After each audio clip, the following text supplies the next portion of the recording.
It started with a flicker. Not in the lights, those haven't worked right since the third merger, but in the payroll queue. Claire saw it at 3:17 p.m., buried 6 command layers deep like a tremor before a landslide. It was a small authorization failure flagged as non-critical, but Claire had written that logging system herself. If it was whispering, the rest of the stack was already screaming in a language only she spoke. She didn't panic. Panic's for people who don't have root access and a backup drive labeled in case of morons. Instead, Claire leaned back in her chair, the one with a snapped armrest and a seat cushion that had long since surrendered, and lit the cinnamon-scented candle from her daughter's failed Etsy shop. The fluorescent light above her flickered like it owed someone money.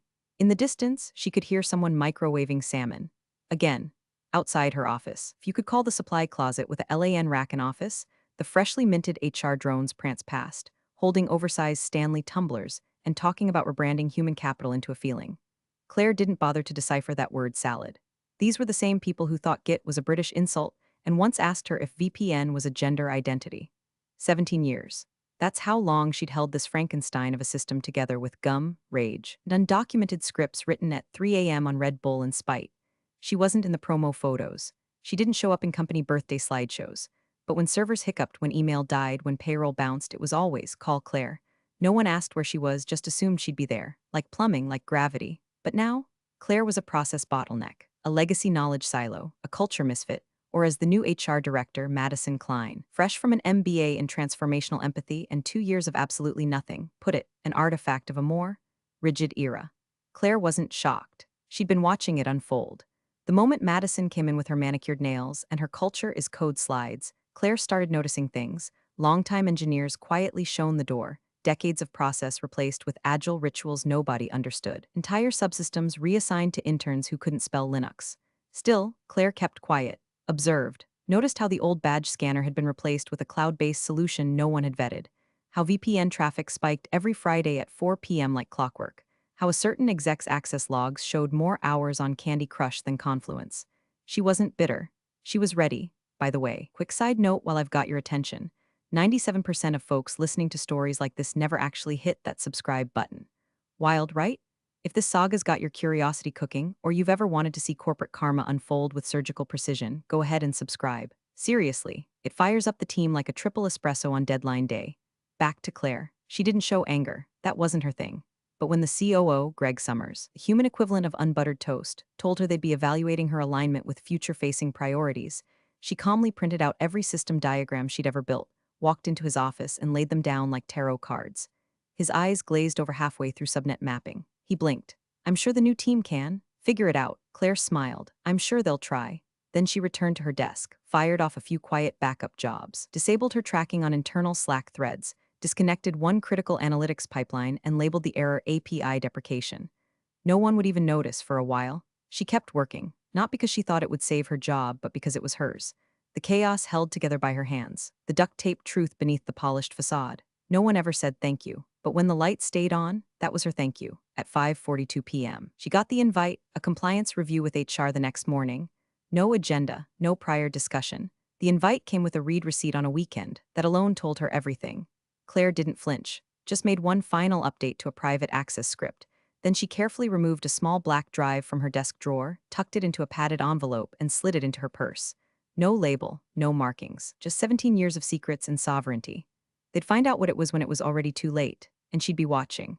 Madison Klein entered Larkwell like a power-walking podcast, bright, relentless, and suspiciously confident for someone who thought Raid was a nightclub. She wore heels too loud for a carpeted office and carried a clipboard like it was a weapon. Her smile had that botox sheen, all shine and zero warmth, like someone who practiced empathy in the mirror but never quite stuck the landing. The first thing she did was hold a town hall in the break room, where she used phrases like synergizing human assets and desiloing morale infrastructure without choking. By the end of the meeting, half the room was wondering if they still had jobs. The other half had already updated their LinkedIns. Claire didn't attend. She watched from her second monitor, where the security feed from the break room was still connected from the last internal audit. Claire didn't believe in coincidences, or culture refreshes, or any HR leader who used the word grit in a PowerPoint without irony. By Tuesday, Madison had already fired 3 people. Frank from compliance gone, 2 analog, he used post-its. Dana from QA cut, low cross-functionality. Whatever the hell that meant. Then Raj from infrastructure. He was the last guy who knew where the physical server backups were stored. Apparently that was now non-strategic. The firings weren't clean. Claire knew because every offboarding left digital debris, a zombie login here, an unrevoked SSH key there. She swept them up like broken glass in a kitchen after a tantrum. Silently, alone. On Wednesday, Claire got the email. Subject line, Process Transparency Initiative Body. Hi Claire. Hope you're doing great, smiling face with smiling eyes, as part of our exciting new shift to a more resilient, agile tech culture. We're asking team leads to fully document all workflows, system accesses, and toolkits. Please include full credentials, where applicable, so our new infrastructure team can proactively shadow your processes. Let's make knowledge communal. Flex briefcase sparkles. It was signed with a bitmoji of Madison throwing virtual confetti. Claire stared at it for a full 5 minutes, not because she was surprised, but because it confirmed what she'd already mapped out. They were prepping to cut her loose. The documentation request wasn't about transparency, it was a heist. Claire had seen this move before. Twice. Once in 2009, when the company tried to outsource Tier 1 support to a call center in Tulsa and ended up breaching HIPAA. And again in 2015, when a consulting firm convinced the C-suite that SharePoint could replace actual humans. She replied curtly, understood, documentation in progress. Eat a Friday out. Then she opened a fresh terminal window. First, she reviewed her contingency folder. Encrypted backups up to date, access tokens, rotating, double salt, root scripts, stored on an air-gapped device nicknamed Cerberus. She moved like someone folding a parachute while the plane's engine sputtered. That night, Claire ran a deep audit of all system logs involving Madison. Her new account, Klein M Admin, had already accessed the finance server, HR permissions, and one strange attempt to probe the payroll API. Claire raised an eyebrow. Madison didn't know how to run a macro in Excel, but she was already poking around Larkwell's most sensitive data like a raccoon in a kitchen drawer. She made a note, and Claire did something no one had ever asked her to do in 17 years. She wrote down everything. Not for them, for her, a guide, a manifesto, an autopsy report in waiting. System override chain begins at gatekeeper script, requires double auth from local node and server cert signed pre-2020. Root Authenticator handshake initiates failsafe protocol on disconnect. If you're reading this, someone made a dumb decision. She smiled, not out of joy, but out of pity. Let them fire her. Let them call her abrasive, outdated, non-collaborative. She had always been alone in that server room. The only difference now was that someone finally noticed and thought it meant she was expendable. They didn't understand what she was, but they would, soon. The hallway outside the COO's office always smelled like burnt coffee and broken promises. Claire stood there for 5 full minutes before knocking, partly to collect her thoughts, partly because she knew Greg Summers hated being interrupted during his 3 p.m. meditation playlist. She knocked anyway. Come in, came the weary voice, already annoyed. She stepped inside. Greg didn't look up from his phone. Got a minute? She asked, holding a printed network audit in one hand. The report outlined every failed login attempt, every anomaly since Madison started her little crusade. She'd even highlighted the unauthorized probe into their client-facing VPN. Greg finally looked up, squinting. His reading glasses were still on top of his head. Claire, I'm swamped. Can we make this quick? She placed the audit on his desk. I think Madison's making changes she doesn't understand. She's already compromised one of the payment systems. If this continues, you won't just lose data, you'll lose clients. This isn't about resistance to change. This is about protecting the company from itself. Greg exhaled, leaned back, and pinched the bridge of his nose like he was handling a toddler throwing blocks. Claire, he said slowly, you've always been incredibly capable, but sometimes we need to let new leadership try things their way. She didn't respond. Let's not resist just because it's unfamiliar. Madison has a vision. She's got the board's ear. It's not personal, it's just time to evolve. She stared at him, stunned by the laziness of it. Vision? The woman thought two-factor authentication meant bringing your phone charger to work. But Claire had seen this exact tone before, the faux empathy, the hands-off deflection dressed up as progress.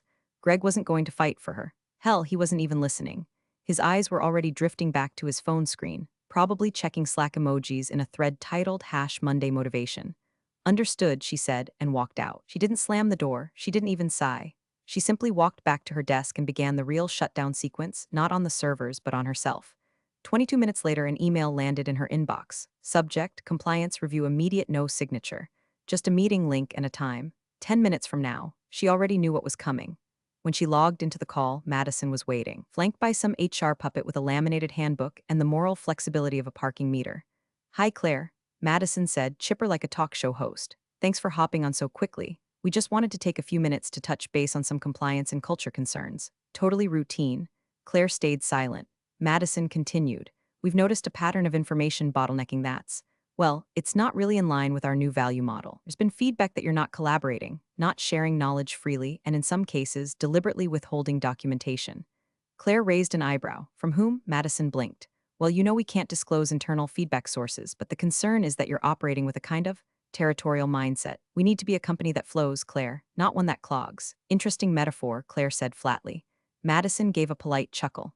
Look, this isn't about blame, it's just your methods are a little pre-cloud, you know? And frankly, the vibe you bring doesn't really align with our emotional fluency goals. Claire turned off her camera. Madison cleared her throat.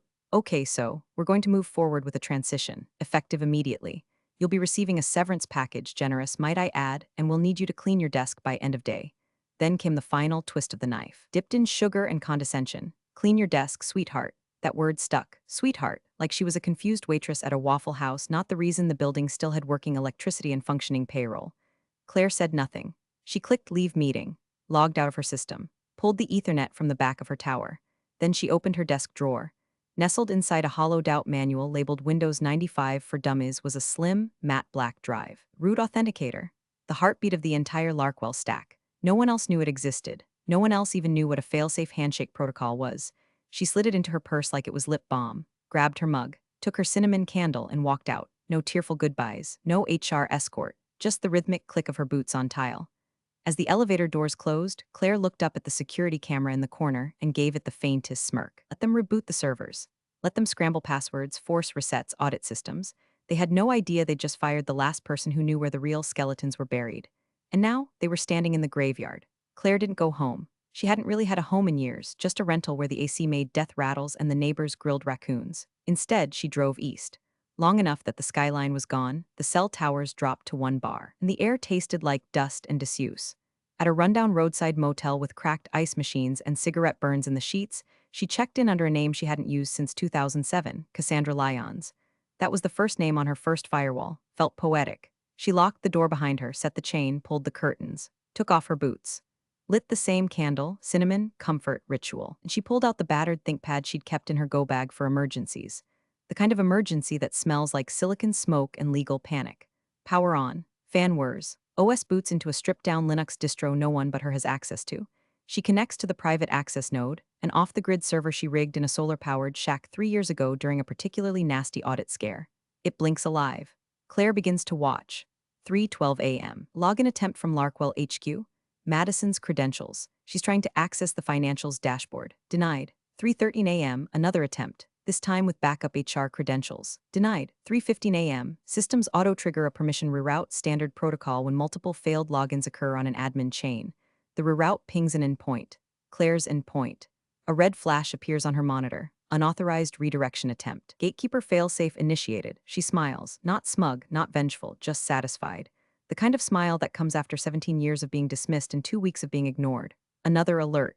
VPN tunnel request, internal staff mobile device flagged IP, status auto-locked, reason handshake mismatch. MFA token denied, then it starts snowballing. The CRM goes read-only. Internal chat system locks out any account without verified biometric keys, which only Claire had authorization to update. Payroll server triggers a timeout loop due to dependency failures in the authenticator chain. That will trigger at least 5 compliance red flags before sunrise. Her fingers hover above the keyboard, not typing, just monitoring, watching a body that doesn't know it's dead yet start to twitch. It's not sabotage. She didn't plant a virus. She didn't tamper with anything. She left. And her system was built on trust, not documentation. Like a cathedral with no blueprint, it worked because she knew where each brick belonged. And now the bishop had been evicted. 4:02 a.m., Slack traffic spikes. Someone's waking up. Probably the overnight junior dev team trying to fix the login cascade by rebooting the cloud proxy. Claire sees the attempt, watches them loop into their own echo. System error, certificate expired system error. Certificate revoked by root authority system error. Root at Monroe local not found. That last one makes her laugh out loud. Just once, short, sharp. By 4:37 a.m., the system starts pinging dead links. Protocols from the Madison-led modernization attempt, poorly integrated, insecure, built like scaffolding made of spaghetti. Every one of those tools tried to call home. Home no longer had a mailbox. Claire wraps her hands around the motel's styrofoam cup. The tea inside is oversteeped and tastes like pencil shavings. She drinks it anyway. She could have shut it all down instantly. With one script, one command, she could have dropped them into digital purgatory. But that's not her game. Claire isn't the villain. She's the power that got unplugged. And now, in the void she left, the rats are chewing through the wires, blaming each other for the sparks. She doesn't touch the keyboard again, just watches, detached, calm. A woman who once held the wheel, and now watches the car skid into the dark. By 7:46 a.m., the help desk queue had collapsed into a digital dumpster fire. The intern manning Tier 1 support, Tyler, age 23, who once asked if Bash was a party theme, was crying into a subway napkin. Ticket subjects rolled in like a death toll. Can't log in. Again. Payroll error, missing gross pay field. CRM down, CEO screaming. Who deleted my access? Did Claire do this? Meanwhile, the Slack hash IT alerts channel looked like a strobe light. Ping, ping, ping. Someone tried typing in all caps, can we just undo whatever Claire did? But no one knew what she did, because Claire didn't leave instructions. Claire didn't leave anything, not out of malice, out of habit, out of necessity. Claire had spent nearly 2 decades being the human manual, the duct tape, the one who caught what everyone else missed. If she'd documented everything, she would have had to file 500 pages per week and hold the hands of people who didn't know the difference between a server and a microwave. So she built it herself, piece by piece, under her credentials, with her naming conventions. Scripts labeled "Don't touch this final actual v4. Bash chains running on cron jobs set to her birth date. Firewall rules with port blocks only she understood. Authentication chains tied to a deprecated handshake protocol she custom patched in 2014 because nobody else cared to fix it. It wasn't sabotage. It was a system designed around her, because no one else ever stayed long enough to learn it, and now they were drowning in it. At 8:09 a.m., Madison sent the first of many company-wide emails. It began with a sunny header, an update on our path forward rocket sparkles, and spiraled into the kind of blame shifting that would make a politician blush. We want to acknowledge a temporary disruption in some of our internal systems. After auditing our current infrastructure, we've discovered that previous leadership failed to uphold proper knowledge-sharing protocols. While we continue to assess these legacy shortcomings, ask for your patience and encourage everyone to be solution-oriented during this exciting pivot. Exciting pivot. Payroll had failed to run for 218 employees. The CTO's account had locked him out of the dashboard. One team lead had gone on Reddit, live posting his meltdown in r/sysadmin under the title, "I think our whole company was a Claire dependency, and now Claire's gone." At 9:02 a.m., Claire's phone buzzed. Unknown number. Text message, "It's Lucas. I know I shouldn't be reaching out, but what did you do?" Lucas had been her only real ally. Backend dev, good kid, smart, grew up in a farm town. Once spent 3 weekends helping Claire write a custom scheduler when a third-party vendor flaked out. He'd been the only one to say thank you in years. Claire stared at the message for a long moment, then typed her reply, "What they told me to." The dots blinked for a while, then nothing. No reply. She didn't need one. Instead, she glanced back at her screen. Watched the system logs tick by. The MFA daemon had entered a recursive error loop. The database access layer was now timing out every fourth query. Someone had tried to override the root at Monroe local flag with an unverified token and accidentally bricked an entire instance. Somewhere, a panicked junior dev had just rebooted a production server thinking it was staging. Watched the chaos not with glee but with calm, a quiet recognition. They had underestimated her because she never demanded attention. Never stood in meetings and waved her arms. Never demanded titles or raises or company hoodies. She just built the bones of the place, and now the bones were screaming. Claire opened her motel mini-fridge, pulled out a yogurt she didn't remember buying, and peeled it open. A small thing, a cold breakfast while Rome burned. And in the silence, faintest smile played across her lips. Not of revenge, just of clarity. They thought she could be replaced. They were learning otherwise. The calls started at 9:37 a.m., first from an unknown number, then from the main Larkwell office line, then from a blocked ID that screamed desperation. Claire let each one ring, her motel burner vibrating against the chipped nightstand like a dying beetle. She didn't even glance. Her tea was steeping. Her logs were humming. And her silence, weaponized. By 10:11, they tried voicemail. "Claire, it's Greg. Hey, hoping we can have a quick chat. Just wanna clear the air. No pressure. Give me a ring, okay? Hope you're well. Bye. No pressure." Greg sounded like a man calling his mechanic 5 minutes before a road trip, knowing full well he'd ignored every blinking light on the dashboard. At 10:42, panicked junior sysadmin named Benny finally found the thread that unraveled the whole sweater. He had been combing through an archived YAML file labeled syscore backup autumn legacy v2 final actual final YAML because the current documentation was useless, and he'd exhausted the company wiki's 3 helpful articles: how to reset your password, how to request PTO, and what is a firewall. Benny, sleep-deprived and held together by caffeine and fear, noticed a strange line deep in the override block. Root at Monroe local protected override. He squinted. Clicked it. Nothing. Encrypted, sealed, no explanation, just one unreachable node. He brought it to Madison, who read it 3 times and said, "Who the hell is Monroe?" That's when the silence finally cracked open. One of the senior devs, a guy with a beard full of anxiety and soylent, whispered, "That's Claire. Claire Monroe." Madison's face paled. At 11:17, legal began to panic. They hadn't drafted a proper separation clause. No one thought to include post-termination access contingencies. Claire had signed the basic NDA, sure, but she'd built the very infrastructure they were locked out of. And the contracts? Let's just say no one thought she needed micromanaging. She had always just handled it. Now it was unhandled, and Madison's head was in the guillotine. By noon, legal had written a desperate olive branch, an emergency access request, a meeting offer, and a proposed short-term contract with a compensation placeholder to be discussed. It was sent with urgency. It was met with nothing because Claire wasn't watching emails. She was already logged into her private node. Her screen blinked once. She opened a clean document, titled it Larkwell Triage Proposal PDF. She didn't write a letter. She didn't pad it with pleasantries or moral sermons. Just a 4-page bullet list. Emergency triage of infrastructure.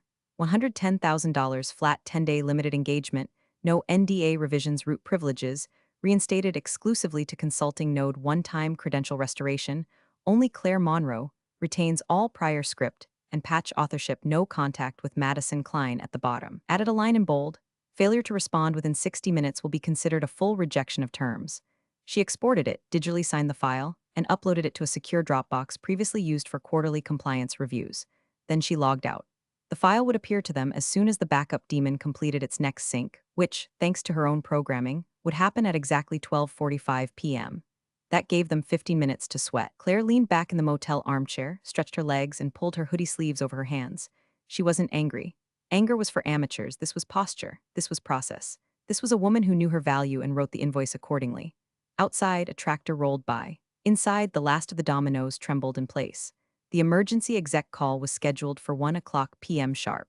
Madison made sure of it. She even wore her power blazer, one with the shoulder pads that made her look like she'd eaten a TED speaker, and dabbed concealer under her eyes to hide the sleepless circles. It didn't help. Her voice trembled slightly as she opened the Zoom with a chirpy. "Thanks for hopping on, everyone." No one smiled. The CFO, Harold Gentry, was dialing in from a hotel suite in Chicago. His video was off, but the sound of heavy breathing and a clinking tumbler suggested bourbon was already in play. The head of sales looked like he hadn't left his standing desk in a week. Legal had 2 associates shadowing the call, both clearly fresh out of law school, both visibly sweating. Madison launched into her script. "We've identified legacy gaps in our infrastructure continuity protocols, primarily rooted in a lack of collaborative architecture from prior leadership. We are actively sourcing remediation options, including third-party consultants with deep historical context." Then it happened. 1:07 p.m. The client dashboard, Larkwell's holy grail, the portal through which millions of dollars of services were delivered daily, went dark. Completely. A black screen, no error message, no spinning wheel. Just gone. In the executive Slack channel, notifications exploded. "Client can't access their portal, where's the financial dashboard?" Germany team lost all analytics feed. Who took the site down? Harold's bourbon glass slammed audibly. "Jesus Christ," he growled. "What the hell is happening?" The head of sales leaned into his webcam. "Tell me Claire's involved in the fix. Tell me you brought her back." Madison's mouth opened, but nothing came out. Then, from the VP of product, softly, bitterly, "You fired the wrong person." The call dissolved into shouting. Someone yelled about breach clauses. Another executive asked if they could just turn it off and on again. Legal tried to mute the thread, but it was like pouring water on an electrical fire. At 1:23 p.m., Claire's phone buzzed again. Voicemail. She didn't answer, but she listened. It was Madison. "Claire, hi, look, I know you're probably upset. Please, we're in over our heads. No one can get in. The clients are freaking out. Greg says we'll approve anything. We'll make it right, okay? Please, just come back." Claire stared at the motel wall. A patch of water damage above the air conditioner looked like a screaming face if you tilted your head. She didn't cry. She didn't laugh. She just felt. For the first time since this spiral began. 17 years. 17 years of code, coffee, canceled vacations, 3 a.m. patch deployments, and being told to just be a team player. 17 years of fixing things before anyone noticed they were broken. Being invisible, essential, disposable, and now? Now they remembered her name, now they begged, but she didn't feel triumphant. She felt hollow, because no one had stood for her when it mattered. Not Greg, not legal, not the board. She was only worth listening to when everything collapsed. Claire closed her laptop gently, placed it beside the flickering motel lamp. She didn't reply, not yet. At 7:59 a.m., the sun crawled up over Larkwell Systems like an executioner stepping into the courtyard. The lights were on, but nothing inside the building worked. Not payroll, not vendor portals, not even the damn vending machine app. Madison insisted they switch to last quarter. The compliance window for quarterly financials ticked down to its final minute. 8 a.m. Silence. Then, ping. A crimson alert slammed into the inboxes of legal, finance, and the C-suite all at once. Filing failed. Deadline missed. Penalties incurred. $3,175,000.74. Attached was a breakdown from their regulatory reporting system. Every line item flagged red, every timestamp marked unable to authenticate, every fail traceable to Claire's old architecture now sitting dormant. In the elevator, the CEO, Mick Paxton, known internally as PowerPoint Mussolini, was already mid-rage. He'd spent the night pacing his penthouse condo, dictating venomous voice memos and threatening to call his contacts in DC, whatever that meant. When the elevator doors opened to the executive floor, he stormed past reception, bypassed his own assistant, and threw open Madison's door so hard the acrylic empathy in action plaque fell off the wall.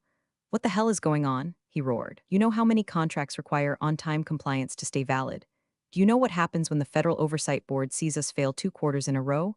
Madison stood stiff behind her desk. Her hair, usually a helmet of polished waves, was tied back in a panic bun. Her blazer looked slept-in. Her mascara was traveling south. I've been in touch with legal. We're drafting something." Mick slammed his hands on her desk. "Who was Monroe?" he demanded. Madison blinked. "What?" He pointed toward the IT status report on her screen, where the words "Root at Monroe Local Protected Override" had been circled and read by 5 different people. Who the hell was Monroe? She swallowed hard. She was IT. The words barely left her lips, but they landed like a guillotine blade. Mick stared at her for a long moment, then muttered, "Get her back, or start cleaning out your desk." He turned and left without another word. Downstairs, legal finally received a reply from the external inbox they'd been refreshing for hours. Subject: engagement terms from Claire Monroe at ProtonMailCom, forwarded by her counsel. The email was simple. Cold. Our client is open to a limited engagement with Larkwell Systems, pending acceptance of the terms previously submitted. Full payment will be required in advance. All work will be conducted remotely. No access shall be granted to or communication initiated by Madison Klein during the duration of engagement. Legal waives all future claims of intellectual property ownership for previously undocumented proprietary scripts authored by Claire Monroe. Attached was the same PDF proposal from the day before. No discounts, no warm intro, no pleasantries, just business. The kind of business you offer once the begging starts. At 8:37 a.m., CFO approved the wire transfer. They didn't even haggle. By 8:42, the money hit Claire's designated holding account. And still she waited. She finished her tea, watched the wind toss trash around the parking lot outside the motel. She could see a plastic bag doing circles in front of a dented pickup truck, caught in some sad little ballet. Then, at 8:50, she flipped open the ThinkPad again. Logged in. And for the first time in 3 days, Larkwell's heart skipped a beat, then blinked back to life.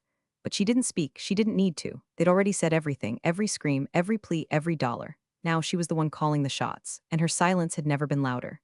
Claire walked through the front doors of Larkwell Systems at exactly 10 o'clock a.m. No badge scan, no receptionist nod.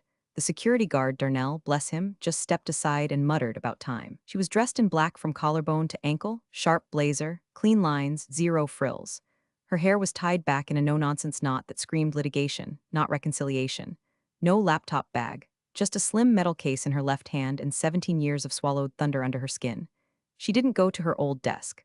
That desk, if it was even still there, had been looted for parts the day after she was fired. They probably gave the chair to some junior analyst named Skylar who thought cron jobs were a fitness app.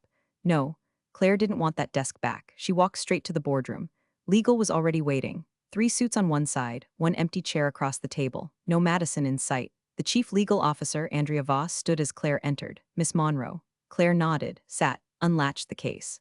Inside was the Root Authenticator, still wrapped in its original anti-static sleeve like some holy relic recovered from a war they pretended never happened. Andrea slid the printed contract across the table, already signed by the CEO, CFO, and coup. A notary sat silent in the corner, waiting for the final signature like a priest at a shotgun wedding. Claire picked up the pen. She didn't read the contract again. She'd written it, one signature. Slow, unshaking. Then she reached into the case, pulled out the drive, and plugged it into the boardroom's auxiliary terminal. The room lights flickered, a soft whir, then green lights. One by one, monitors across the office began to chirp awake. Payroll synced, CRM unlocked, compliance server timestamped a retroactive filing fix within 32 seconds of deadline. Outside the boardroom, the floor buzzed, Slack messages reconnected. Phones rang with relief. A junior dev literally clapped. Claire stood. No handshakes. No thank you, no LinkedIn selfies with inspirational captions about resilience in adversity. She turned toward the hallway.